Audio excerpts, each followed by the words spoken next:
عليكم ورحمة الله وبركاته. الصلاة والسلام على أشرف رسول الله وعلى آله وصحبه أجمعين. أما بعد.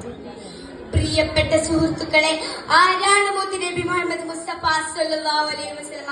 തെരിശയിൽ കിടക്കുന്ന മരുഭൂമിയിൽ കൊടും ചിന്തകളുമായി അറബികളെ ഇരുട്ടിൽ നിന്ന് മാറ്റി അവരിലുണ്ടായിരുന്ന മൂടത്തരത്തെയും ദുസ്വഭാവത്തെയും ജാഹിലിയായ സംസ്കാരത്തെയും മാറ്റി അഖില ലോക നേതാക്കളാക്കി വിനയത്തിന്റെ കിടാത്ത വിളക്കുകളുമാക്കി സുന്ദരമായ സംസ്കാരത്തിന്റെ ഉജ്ജ്വല പ്രതീകങ്ങളാക്കി തിന്റെ മഹദം വിശ്വഗുരു മുഹമ്മദ് മുസ്തഫ സല്ലല്ലാഹു അലൈഹി വസല്ലമ തങ്ങൾക്ക് മാത്രം അവകാശപ്പെട്ടതാണ്.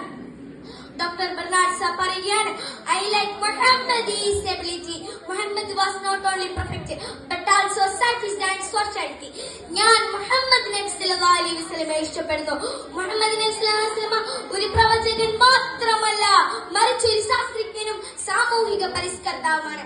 നടക്കുന്ന മൃഗങ്ങളെയും പറക്കുന്ന പക്ഷികളെയും ഇഴയുന്ന ജന്തുക്കളെയും നീന്തുന്ന മത്സ്യങ്ങളെയും ഉത്കവർണ്ണ ചാന്ത വ്യത്യാസങ്ങളാക്കി തടക്കിച്ചിരുന്ന ലോക ജനതയെ ഏകോപന സഹോദരങ്ങളാക്കി മാറ്റി കറുത്തവനേക്കാൾ വെളുത്തവനോ അനർബിയേക്കാൾ അർപ്പിക്കോ സ്ഥാനങ്ങൾ കൽപ്പിക്കാതെ ഹൃദയശുദ്ധി കൊണ്ട് സൃഷ്ടാവിലേക്ക് അടക്കുന്നവൻക്ക് പദവി നൽകി ബഹുമാനിച്ചിരിക്കുന്ന കാരുണ്യത്തിന്റെ പ്രവാചക അഷ്ടവുമായി വിമോചനത്തിന്റെ പാത തെളിയിച്ചു കൊടുത്ത ഹബീബുന മുത്ത് മുഹമ്മദ് മുസ്തഫ സല്ലല്ലാഹു അലൈഹി വസല്ലമ ആയുസ്വാദിനവും സമ്പത്തും ഭരണാധിപത്യവും കിരീടവും സ്വർണ്ണവും മുത്തും മാണിക്കം മർദ്ദകം എല്ലാം തങ്ങളുടെ കാലിനടിയിൽ ഇരിക്കവേ ചുടാത്ത മണ്ണ് കൊണ്ട് പട്ടിയർത്തിയ മച്ചുമെരിഞ്ഞ വീട്ടിൽ ഈത്തപ്പനവാല് കൊണ്ടുണ്ടാക്കിയ കൂരയ്ക്ക് കീഴിൽ സ്വന്തം കൈകൊണ്ട് വീട്ടുപണി ചെയ്ത് സ്വന്തമായി ചൂലുകൊണ്ട് അടിച്ച് വൃത്തിയാക്കി കീരപ്പായ വിരിച്ച് ഇല്ലാതെ ഫാനില്ലാതെ മരുഭൂമിയുടെ മണ്ണിൽ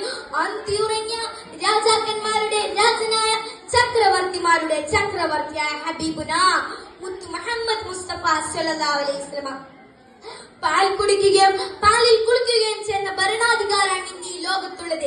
എന്നാൽ 4 കാലികൾക്ക് തീറ്റിച്ച് സ്വന്തം കൈകൊണ്ട് പാൽ കറക്കുകയും അങ്ങാടിയിൽ പോയി സാധനം വാങ്ങി സ്വന്തം കൈകൊണ്ട് തൂക്കിപ്പിടിച്ച് വീട്ടിലേക്ക് കൊണ്ടുവരികയും നാട്ടുകാരെയും വീട്ടുകാരെയും സഹായിച്ച് സ്വന്തം കൈകൊണ്ട് ചെരുപ്പ് തുന്നുകയും വസ്ത്രം വെച്ച് പിടിപ്പിക്കുകയും ചെയ്യുന്ന ഒരു രാജാവ് ലോകത്തുണ്ടെങ്കിൽ അത് ഹബീബുന മുത്ത് മുഹമ്മദ് മുസ്തഫ സല്ലല്ലാഹു അലൈഹി വസല്ലമ തങ്ങൾ മാത്രമാണെന്ന് നമുക്ക് ഇവിടെ മനസ്സിലാക്കാം. പിന്നെ എന്റെ പ്രിയപ്പെട്ട സുഹൃത്തുക്കളെ, അസ്രാഈൽ അലൈഹിസ്സലാത്തു വസ്സലാം റൂഹ് പിടിക്കുമ്പോൾ വേദന തോന്നിയ റസൂലുള്ളാഹി സ്വല്ലല്ലാഹു അലൈഹി വസല്ലമയോട് അസ്രാഈൽ അലൈഹിസ്സലാത്തു വസ്സലാം പറഞ്ഞു, ഓ നബിയേ, അങ്ങയുടെ റൂഹ് എണ്ണയിൽ നിന്നും നൂലിനെ വലിച്ചെടുക്കുന്നത് പോലെയാണ്. എന്നാൽ അങ്ങയുടെ ഉമ്മത്തിന്റെ റൂഹ് പിടിക്കുന്നത് മുള്ളിൽ നിന്നും ചിറാഹ് വലിച്ചെടുക്കുന്നത് പോലെയാണ്. അത് കേട്ട് മരണവേദനയിൽ പൊട്ടിക്കരിഞ്ഞ ഹബീബുന മുത്ത് മുഹമ്മദ് മുസ്തഫ സല്ലല്ലാഹു അലൈഹി വസല്ലമ അപ്പുന്നാര നബി സല്ലല്ലാഹു അലൈഹി വസല്ലമയെ സ്നേഹിക്കുകയും ബഹുമാനിക്കുകയും ചെയ്യണം. അതിന് നാഥൻ തൗഫീഖ് നൽകുമാറാവട്ടെ. ആമീൻ. വആഖിറു ദഅവാന അനിൽ ഹംദുലില്ലാഹി റബ്ബിൽ ആലമീൻ. അസ്സലാമു അലൈക്കും വറഹ്മത്തുള്ളാഹി വബറകാതുഹു.